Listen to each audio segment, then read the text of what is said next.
ये कहानी है एक ऐसी औरत की जिसका पति जंग में घायल हो जाता है और इसके बाद वो अपनी पत्नी की सारी इच्छाएं पूरी नहीं कर पाता, जिस वजह से वो औरत अपने नौकर के साथ अपना फिजिकल डिज़ायर पूरा करती है। हेलो दोस्तों, आज हम जिस मूवी को एक्सप्लेन करने वाले हैं उस मूवी का नाम है लेडी चैटरलीज लवर, जो 2015 में रिलीज हुई थी। मूवी स्टार्ट होती है और हमें एक गोल्ड माइन का सीन दिखाया जाता है जिसमें कुछ लोग काम कर रहे थे। तभी अचानक से एक धमाका होता है।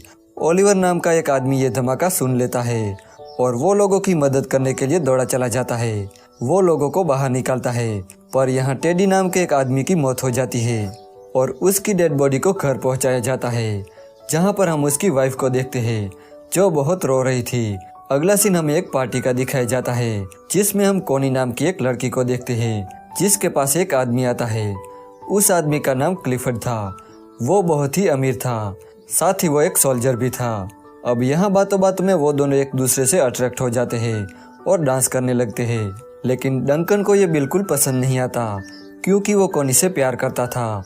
अब इन दोनों की मुलाकात प्यार में बदल जाती है और वो दोनों शादी कर लेते हैं। उनकी मैरिड लाइफ अच्छी चल रही थी, लेकिन अगले ही पल क्लिफर्ड को जंग में जाना पड़ता है, जहाँ वो पूरी तरह से घायल हो जाता है। जब क्लिफर्ड वापस आ रहा था तब सब लोग उसका वेलकम करने के लिए उसका इंतजार कर रहे थे। क्लिफर्ड को जिंदा देखकर कोनी बहुत खुश हो जाती है। वो वापस तो आता है पर अपने पैरों पर नहीं। उस जंग में घायल होने के बाद क्लिफर्ड अपंग हो जाता है और अपनी ऐसी हालत के चलते उसे बहुत दुख होता है। कोनी भी इस बात से बहुत दुखी थी। उनकी लाइफ में कभी ऐसा भी वक्त आएगा ये उन्होंने सोचा भी नहीं था। एक बार दुखी होकर क्लिफर्ड खुद को गोली मारने की कोशिश करता है, लेकिन तभी कोनी आकर उसे रोक लेती है। वो उसे यकीन दिलाती है कि वो हमेशा उसके साथ रहेगी। दूसरी तरफ हम ओलिवर को देखते हैं जो अपनी वाइफ को लेटर लिख रहा था। वो भी उसी जंग में शामिल था। ओलिवर जब जंग से वापस आता है तो वो अपने घर जाता है, जहाँ वो अपनी वाइफ को किसी और के साथ देखता है। ये देख के उसे बहुत दुख होता है और वहाँ से चला जाता है। कुछ दिनों बाद ओलिवर क्लिफर्ड के पास जाता है क्योंकि उसे काम की तलाश थी। यहाँ क्लिफर्ड को पता चलता है कि ओलिवर भी जंग में शामिल था और उसकी ही टीम में काम करता था। अब क्लिफर्ड ये जान के इम्प्रेस हो जाता है और वो ओलिवर को काम पे रखता है। अब ना चलने की वजह से क्लिफर्ड एक बाइक लेता है जिसमें वो घूमा करता था। एक बार क्लिफर्ड कोनी को लेकर ओलिवर के पास जाता है। ओलिवर जंगल में बने एक कॉटेज में रहता था और वो वहाँ पर पक्षियों की देखभाल करता था। यहाँ कोनी पहली बार ओलिवर को देखती है और उसे ओलिवर बहुत पसंद आ जाता है। वो जाते समय उसे इशारा करती है पर ओलिवर उसका इशारा समझ नहीं पाता। अगले दिन एक औरत कोनी के पास आती है और उसे कहती है कि ओलिवर अपने रूम की चाबी मांग रहा है। तब कोनी कहती है कि मैं खुद उसे चाबी दे आऊंगी। जब कोनी ओलिवर के पास जाती है तब ओलिवर उसे ठीक से बात नहीं करता और कहता है कि आपको कोई तकलीफ उठाने की जरूरत नहीं। यहाँ पर कोनी को ओलिवर के ऐसे बिहेवियर पर गुस्सा आता है और वो वहाँ से चली जाती है। अगले दिन ओलिवर कोनी को एक लेटर लिखता है और अपने बर्ताव के लिए माफ़ी मांगता है। तो कोनी फिर से उसके पास जाती है, जहाँ वो देखती है कि ओलिवर अपनी शर्ट उतार कर काम कर रहा था। वो उसके बदन को देखने लगती है और धीरे धीरे उसके पास जाती है। कोनी को देख के ओलिवर अपनी शर्ट पहनता है। वो उसकी बहुत इज्जत करता था। कोनी को ये जगह बहुत पसंद थी, इसलिए वो ओलिवर से कहती है कि मैं हर रोज़ यहाँ पेंटिंग करने आऊँगी। तो ओलिवर कहता है कि मैं ये जगह आपके लिए साफ कर दूंगा और मैं किसी और जगह चला जाऊंगा। कोनी कहती है कि तुम्हें कहीं जाने की जरूरत नहीं, तुम हमेशा मुझसे भागते क्यों रहते हो। यहाँ पर कोनी ओलिवर पर गुस्सा हो जाती है और वो वहाँ से जाने लगती है, लेकिन तभी वहाँ बारिश हो जाती है, इसलिए वो ओलिवर के साथ कॉटेज में चली जाती है, जहाँ पर वो दोनों आग जलाते हैं और अपने शरीर को गर्म करने लगते हैं। लेकिन अगले ही पल ओलिवर कोनी से दूर हो जाता है। वो कोनी के इरादे समझ रहा था, इसलिए वो उसे दूर भाग रहा था। यहाँ कोनी उसे कहती है कि तुम शर्मा क्यों रहे हो।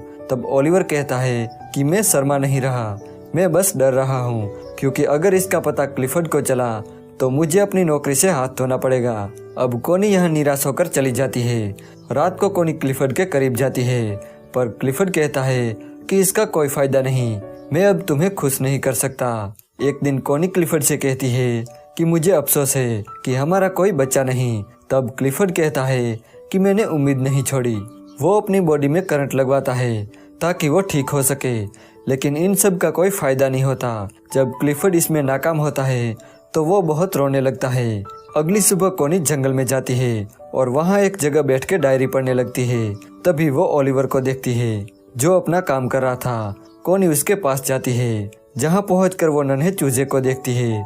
उन्हें देखकर वो रोने लगती है। उन बच्चों को देख के उसे अपने बच्चे का ख्याल आता है जो शायद अब कभी पैदा नहीं होगा। कोनी को रोता देखकर ओलिवर उसके पास आता है और उसे गले लगाता है। ओलिवर ने कोनी से दूर रहने की बहुत कोशिश की, पर आखिरकार वो उसके प्यार को कबूल कर लेता है। वो उसे कॉटेज में ले जाता है जहाँ वो दोनों गपागप करते हैं। कोनी पूरा दिन उसके साथ रहती है और अब शाम ढलने आई थी, इसलिए ओलिवर उसे घर तक छोड़ने जाता है।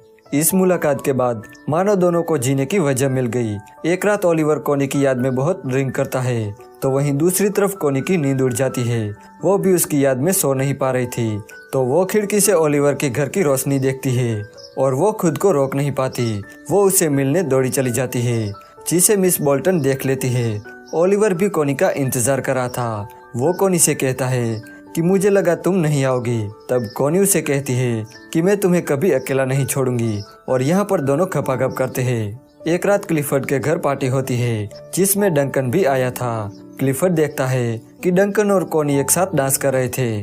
अगली सुबह कोनी अपने सर्वेंट को ब्रेकफास्ट तैयार करने को कहती है, क्योंकि डंकन को ट्रेन पकड़नी थी।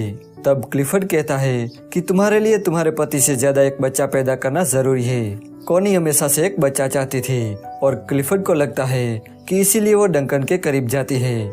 लेकिन कोनी यहाँ पर गुस्सा हो जाती है, पर क्लिफर्ड कहता है कि मुझे कोई फर्क नहीं पड़ता।